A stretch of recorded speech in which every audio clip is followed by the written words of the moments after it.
Welcome to today's workout.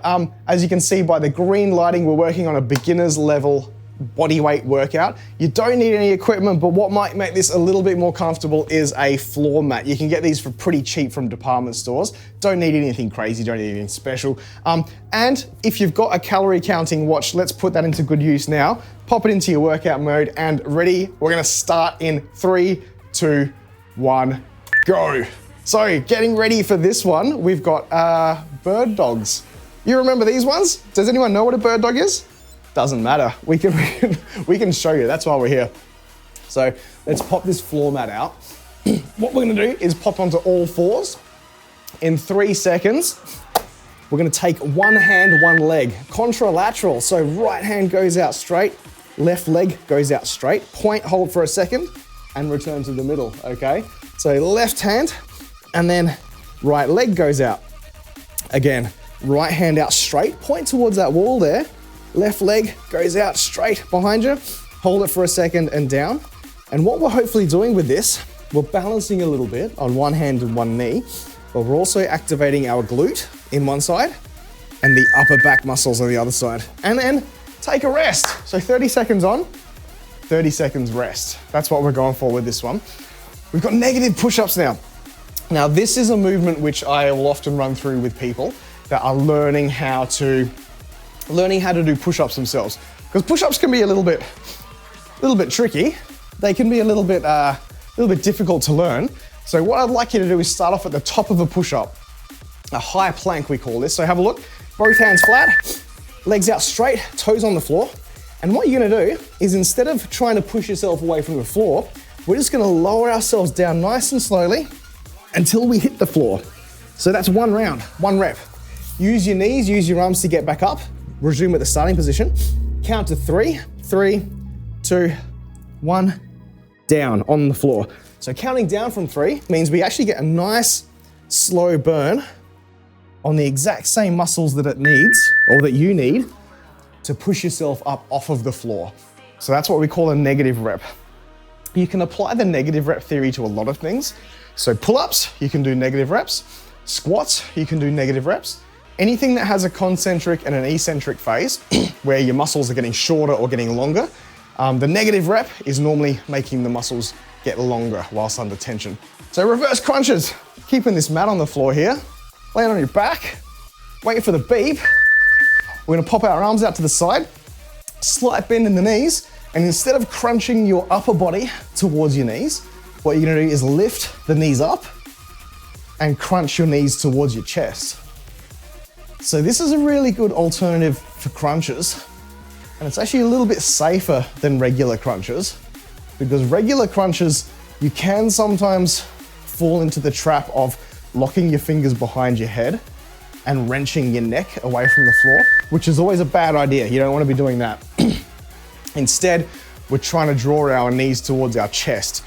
It does actually activate a few more of the lower abdominals, the ones that do get missed out if you are trying to crunch your upper body. So that one's a really good one. Now, elbow raises. This one's very interesting. So popping down onto the floor again. This one may look, just from the outside view, this one may look like it's not doing a lot, but you have to trust and give it a shot. So down on the floor, arms by your side. What I'm gonna do is literally a little bit of a sit-up, but I'm gonna raise my upper body off the floor using my elbows. So engaging the elbows and lowering yourself down. So what this one's doing, this is one of those movements that is attacking a set of muscles that is traditionally quite hard to actually activate using just your body weight. So if you're trying to learn pull-ups or rows, this is actually a very similar set of muscles that gets activated, okay? So pulling back and laying down again, we're activating all the muscles in the middle and the upper back there to pull our shoulder blades together. I don't think I'll edit them, Jafe. What I might actually do is just cut at the beginning and the end, straight into YouTube. So if you're watching in YouTube land, hello, how you going? Good morning. And that's literally what we've got now, the good mornings. So stepping into frame, Jeff, we're gonna have our feet flat on the floor. We're gonna have a straight upper body, straight legs hinging at the hips, and we're gonna make a number 7. okay? So you don't need your feet together. You can actually have your feet quite wide if you'd like, but what I would like from you, relatively straight legs and a straight upper body. So from the tip of your head down to your butt there, a nice neutral spine. We're not curving the spine at the back here, and we're not putting too much of a bend in the knees. You can have a little bit of a bend, okay? But what I'd like is the activation of the glutes and the hamstring. So everything on the back of the legs should be felt with a good morning. Okay, squat thrusts. This is the last movement of the round. And a squat thrust is basically a beginner level burpee. So we're gonna teach you, if you've never done a burpee in your life, be thankful for that. But I would like people to actually get so good at burpees that when they come up in conversation, they're not that scary. So a squat thrust is the beginner half of a burpee. We're gonna squat down, hands on the floor, thrust the legs out, thrust the legs back in, and standing up straight. So that's all you need. So see how you go with that. If that's a bit much, which it can be for some people, if you've got a body type, which like this, the beginning of my journey, you can squat down, step out, step in, and then stand up straight. So it's important, what I'd like you to do, get to the full plank like that, feet up, and then full hip extension as well. 1 minute rest. So hopefully you've got through that round. You're having a look at the time, we're doing some maths in your head, realize that, hey, if this was about a 26-minute workout, 27-minute workout, we've got 20 minutes left. Guess what? It's 4 rounds. That was round number 1 out of 4. When we do 4-round workouts like this, very, very simple way to build a workout. Usually I'd like to think of the first round as a bit of a warm-up. So I did give all of you cues, and I spoke a bit about the form of what we're doing. The second round now is where I'd like you to try and count how many reps you do. So remember the cues that we gave you, the tips of how to set yourself up for these movements. Try and work through with good form and count the number of reps you did. Try and keep that number in your mind, okay? So bird dogs, hands and knees, arm and leg, hold, down. Arm and leg, hold, down. That's 1 rep on each side. Hold it for about a second. Hold it for about a second. So you can actually make these a bit more difficult. If you've got the knee, the toes, and the hands on the floor, this is a really, really good starter point to learn about core control, which, by the way, you should actually be holding a nice braced core here. You should be thinking about holding your P, engaging those pelvic floor muscles, and you should be breathing into your belly whenever we're doing this one. So bird dogs, we're now staying down on the floor. We've got those negative push-ups to do. The negative push-ups, remember, I'd like you to try and count to 3 or 3 seconds down, hop back up, 3 seconds down. So the muscles used, like I said last round, you're using the same muscles in a negative rep as you are in a positive rep or in a full rep, but because you're not pushing away from the earth at the bottom, you are actually able to not fail, because that's usually the sticking point. The sticking point is when people are at the bottom here, pushing away from the earth requires a lot more force. So we're just gonna tease our muscles into getting stronger, because that's all you need. All you need to do is put your muscles under a little bit of stress. Over time, they'll become stronger, they'll adapt. So if you can find a stress that works the exact muscles that you need to get off of the ground without getting off of the ground, that's the theory behind this negative push-up, if that makes sense, right? So again, if you do have some questions about this, if you're live on Twitch, how you going in chat? Give us a hoy. But if you're watching this one on YouTube, make sure you pop in and check us out on Twitch every morning. We're doing this one live, so you can ask questions about, oh, am I doing this right? Oh, this feels like it's hurting. Hey, Jeff, what's going on here? And we can answer them live. So here we go.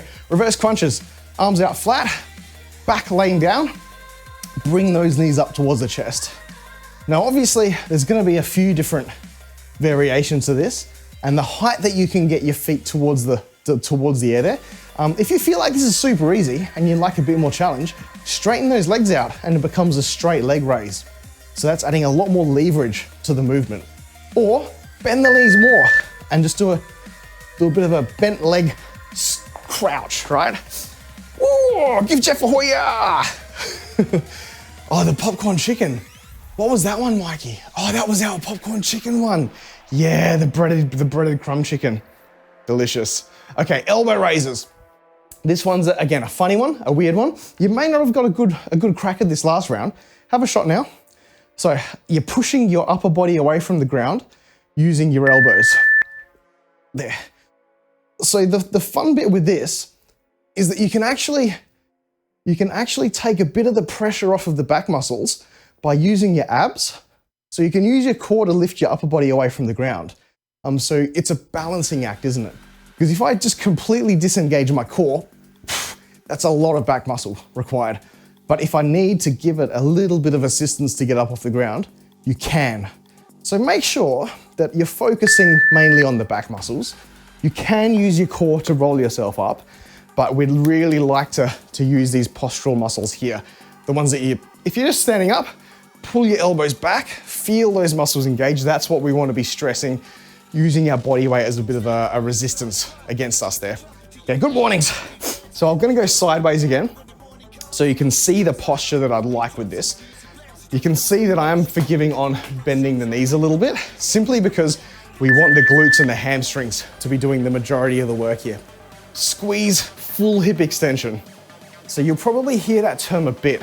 If you watch a few of the streams and catch a few of our workouts, the term that comes to mind a lot of the time when I'm talking about a full rep, full hip extension like this. Because we don't want to cheat ourselves out of range of motion, and we want to actually just get better as humans, which means that I want to go from one extreme to the other extreme of that full range and get that full activation of the muscle, because that's going to help it build strong connections, both central nervous connections and also just the muscle fibers between the tendons there. Nice range of motion. All right, squat thrusts. Move this out of the way. So we're gonna do the step back ones again, but I'm gonna show you how to actually make them a little bit more challenging. Hey, how you going? And Kimmy, thanks for the host. Liam, how you feeling, mate? All right, so squat, step, full hip extension, squat, step, full hip extension. So this is the thrusting with one leg at a time. It's more like a step thrust. So this is perfectly reasonable and perfectly adequate. Because you see, even me, I'm a bit more advanced than a beginner level workout, but I can work to a pace where this becomes a good movement. It raises my heart rate. It works my hips through a good range of motion. It works my squat through a good range of motion. You are a humanoid octopus. Yes. Here we go. This one. No, not that one. That's your joke. That's for that one. Hey, Kimmy, how you doing? Oh, thanks for the host as well, Husky. Cheers. So we got round number 2 coming up. For those that are wondering why I'm cheering for Liam, Liam got after his first workout in his program as part of the next 9 weeks of his life. So today was squats, today was leg day, and the reason I put leg day on a Monday is because generally people will do chest on a Monday. So hopefully when you go do legs on a Monday, it means the squat rack's free, which I'm guessing was correct, right? Okay, let's get these bird dogs and get your mat again. This is round number 3. So remember how I asked you in round 2 to count the number of reps? That's because round 3 now, you're gonna try and beat it. You should have had 2 rounds of practice now of these movements. And what you're gonna do with round 3 is do slightly better than what you did with round 2. So round 1 was learning and warming up. Round 2 was like a baseline. Okay, I know what I'm meant to be doing, I'm gonna do it. Round 3 was, okay, I did it last time, but now I'm getting better. I'm gonna try and beat that number in round 3. So what's round 4, Jeff? Round 4 is beast mode. So round 4 is where you're gonna try and smash it. You're gonna try and really test your limits, learn your limits, figure out what you can and can't do as a human, so that next time we can learn how to break whatever you think your limits might be. Okay, next movement's the negative push-ups. Let's go. Now, when you're trying to beat your number, don't try and just drop to the floor. When it comes to eccentrics, always take that 2 or 3 seconds The time under tension is king, always. So time under tension is what's gonna build you strong muscles. You're gonna try and make that time back. Much like a triathlon, you're gonna make that time back in the transition point. So getting from the floor up again, using your knees. Use your knees, just roll up. The transition point is where you can make up a lot of time, okay? So try and get smooth at transitioning. Yeah, nice. Backward sled drag. Now, the reason why I included backward sled drag in that one, and I mentioned this to you as well, Liam, we can probably talk a bit more after I stop the recording here. Backward sled drag is a concentric only movement, isn't it? Okay, reverse crunches, laying down. So bringing the legs up and controlled descent. Now, as you start to try and get faster with these and get more reps in, it might be attractive to think, oh, I'm just gonna slam my legs down. I'm gonna let gravity do its work. No, I want you to fight gravity and control that descent and have your heels just tap the floor. Just tap, there you go, a nice tap, controlled. Because you hear me say this a lot as well. A slow and controlled movement shows that you're in command of your body. You're in command of what's going on here. And that's the whole point of this. We want to be in control of our bodies. We want to be the masters of what we've got handed to us. Morning, Zach, how you going? Oh, you're in the train? Okay, no stress, Liam. But I can chat with the rest of the chat about that one. Elbow raises in 7 seconds. Thanks, Zach. It's the Filipino eagle, I believe. Okay, elbow raises, here we go. So really try and bring your shoulder blades together. This one's all about scapular strength, scapular stability, and posture. Posture's super important. I'm seeing a lot of people doing little shorts videos and a lot of there's a lot more esports these days, a lot more gamers. So there are a lot of physical therapists which are doing some very, very good work in terms of correcting postures that we get with working from home, a lot more gaming, a lot more sitting, just a lot of the things that happens with the society that we live in now. Posture is massive. We don't want to be like this all the time.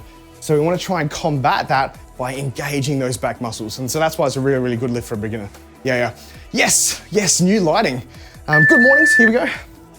So yes, reminding those of you that are doing this at home, if you're watching the videos here, we've taken a tier level coloring system for the level of the workout today. So today we've got the green level. Hey, thank you so much, Glitch, race week, mate. How are you feeling? I hope you've just been doing, like I said last week, do those workouts, don't worry about pace. Nice. Keeping yourself at literally just moving, just breathing, getting the heart rate up. Don't worry about your pace because right now, you can't do anything more. You just keep that in your mind. That's not a bad thing. Right now, you can't get yourself any better than the position you're in now. So don't stress. Stress is the race killer. You're on the home stretch, mate. How you feeling, Glitch?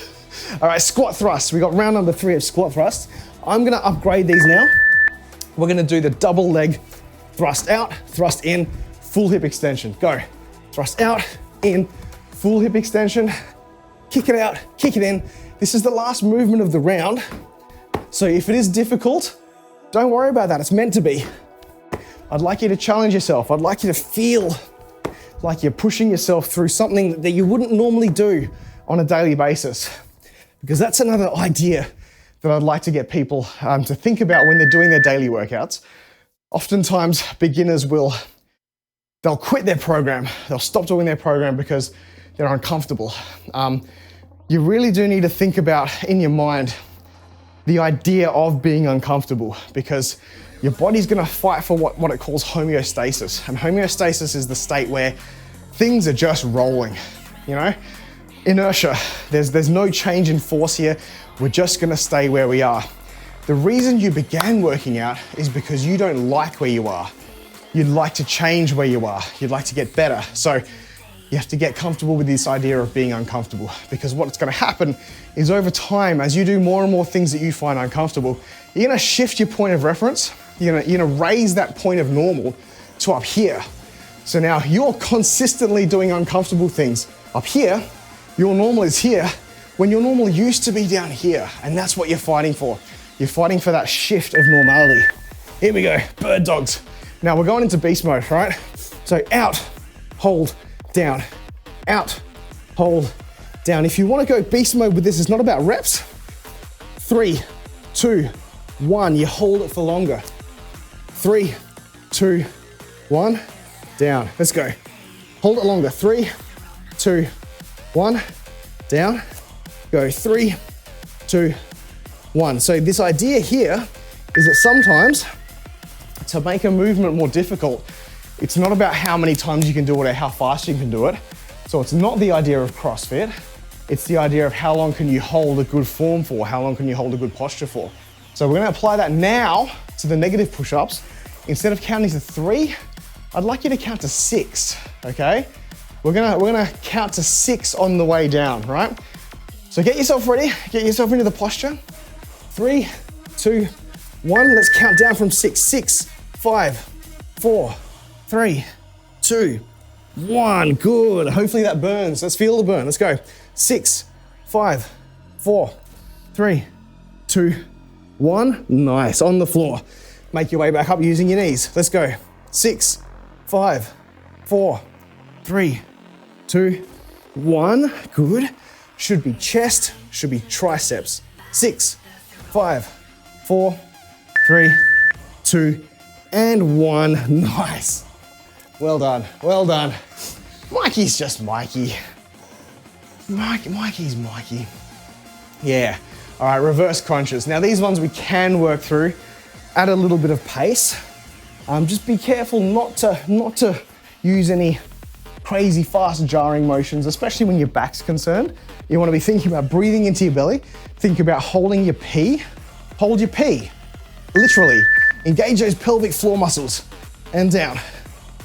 And as you're adding speed and pace to them, just make sure you're adding that deceleration as you reach the floor. So you're not slamming your heels into the ground. You're slowing that fall down. So you're engaging the abs. You're engaging the abs to throw the legs up into the air, but then you're engaging the abs to slow them down before they hit the ground. So engage, engage, engage. There we go.